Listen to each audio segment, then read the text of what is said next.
ఇదే మార్కెట్లో తన ఒంటి మీద చేయి పడితే వాళ్ళనేమీ చేయలేక అవమాన భారంతో ఇంటికొచ్చి బాధపడుతున్న పెదనాన్నను అలాగే వదిలేద్దామా? మీ అక్క కళ్ళలో కన్నీళ్లు తెప్పించిన ఈ దుర్మార్గుల్ని ఏమీ చేయకుండా అలాగే వెళ్ళిపోదామా?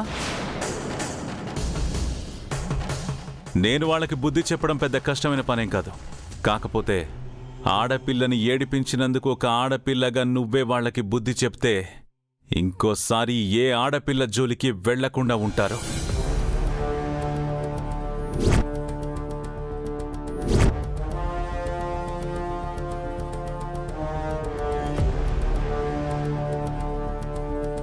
అదిరా విషయం. మార్నింగ్ మనము మార్కెట్లో కొట్టిన ముసలోడు తాలూకు అనుకుంటా ఇది.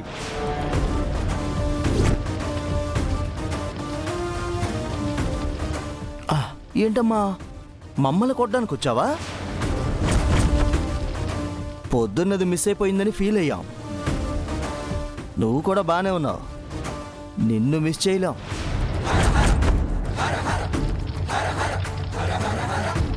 దా ఫైట్ చేద్దాం, దా.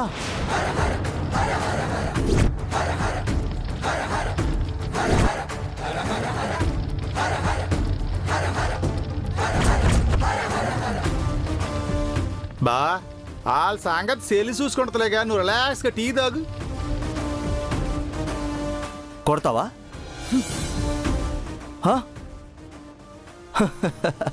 అబ్బా అమ్మాయి బాక్సర్ అనుకుంటారా? అయితే ఫైటింగ్ ఇంకా ఇంట్రెస్టింగ్గా ఉంటుంది.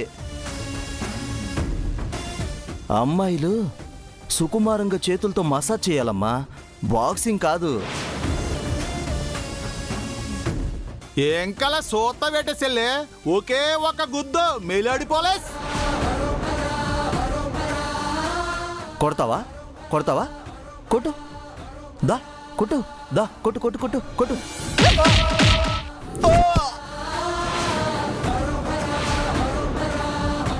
అదిరా బాక్సింగ్ అంటే. పంచు పవర్. దెబ్బ అదిరిపోయిందిరా. ఆ అమ్మాయి నిజంగానే బాక్సర్ అనుకుంటారా? రేయ్ వెళ్ళరా. రేయ్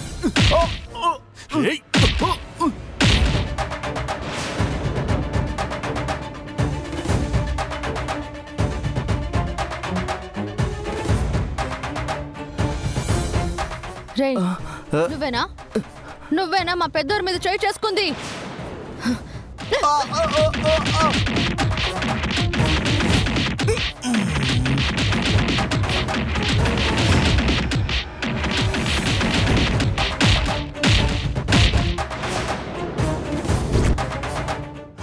పేగులు బయటకు వచ్చేసాం తయ్యేదోకే.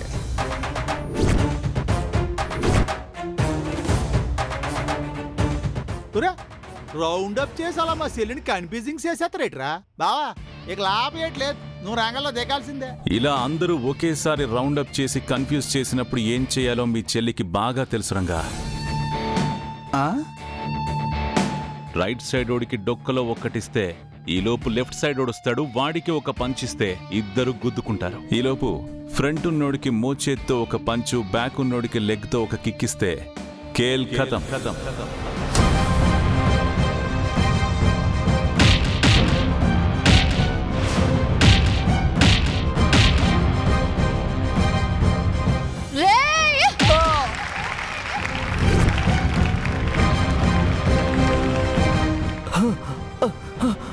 Sir sir sir sir sir క్షమించండి.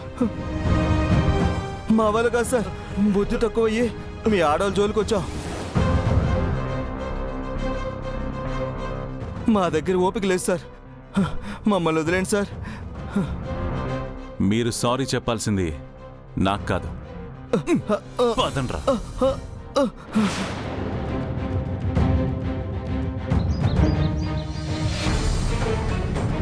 ఏమండి రెస్ట్ తీసుకోపోయారా? ఎందుకు బయటకు వచ్చారు? ఏం కాలేదులే శకుంతల. అయినా రౌడీ మోకతో నువ్వు గొడవకెందుకు వెళ్ళావన్నయ్యా? కళ్ల ముందు కోడల్ని ఏడిపిస్తుంటే చూస్తూ ఊరుకోలేకపోయానురా. ఆ రాస్కెల్ని ఏమీ చేయలేకపోయానని నా మీద నాకే కోపంగా ఉంది. మీరు బాధపడకండి మావయ్య గారు. ఆ సీసీటీవీ ఫుటేజ్ తీయించి పోలీస్ కంప్లైంట్ ఇచ్చి ఆ రౌడీ వెధవలకి బుద్ధి వచ్చేలా చేస్తాను. వాళ్ళని తీసుకొచ్చి మీ కాళ్ళ మీద పడేస్తాను. అయ్యా మమ్మల్ని క్షమించండి అయ్యా, మమ్మల్ని క్షమించండి అయ్యా, అయ్యా. క్షమించండి అయ్యా.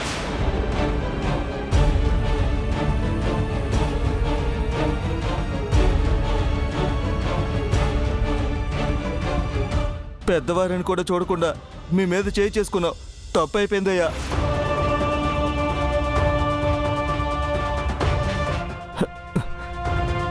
మేం చేసిన తప్పుకి మమ్మల్ని తిరిగి కొట్టండి సార్, కొట్టండి సార్. ఎవరండి వీళ్ళంతా? నన్ను మార్కెట్లో టీస్ చేసింది వీళ్ళే అత్తయ్య గారు. చెల్లెమ్మ మమ్మల్ని క్షమించు, ఇంకెప్పుడు ఏ ఆడపిల్లను ఏడిపించాం. అవునమ్మా, సిటీలో ఉన్న ఆడవాళ్ళంతా మా అక్క చెల్లెలతో సమానం, మమ్మల్ని క్షమించమ్మా.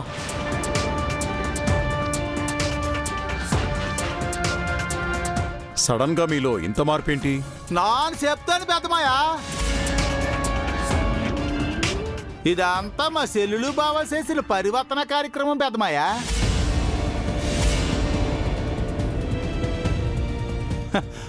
అదిగో వస్తున్నారా?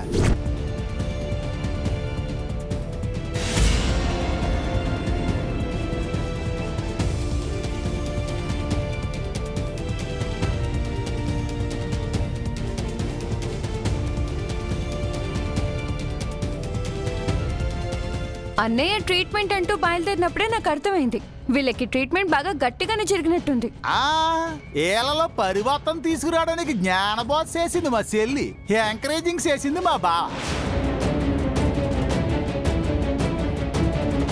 అఫ్ కోర్స్ ఆడవాళ్ళని ఏడిపించిన ఎదవల్ని ఆడవాళ్లతోనే తన్నించాలి. గంగా, జ్ఞానబోధ చాలా గట్టిగానే చేసినట్టున్నావు. మిమ్మల్ని అక్కని ఏడిపించిన వాళ్ళని ఊరికే వదిలేస్తానా? సార్ ఆపారు కాబట్టి వదిలేసా, లేకపోయుంటే మార్కెట్లోనే పాతేసేదాన్ని. ఏంట్రా పెదనాన్నకి సారీ చెప్పారా? చెప్పాం చెప్పాం సార్, సిస్టర్ కూడా సారీ చెప్పాం. మళ్ళీ చెప్పమంటే చెప్తాం సార్. ఇప్పుడు మీ టర్న్ కాదు పెదనాన్న. ఆ, మార్కెట్లో వీళ్ళు చేసిన పనికి మీ స్టైల్లో బుద్ధి చెప్పండి.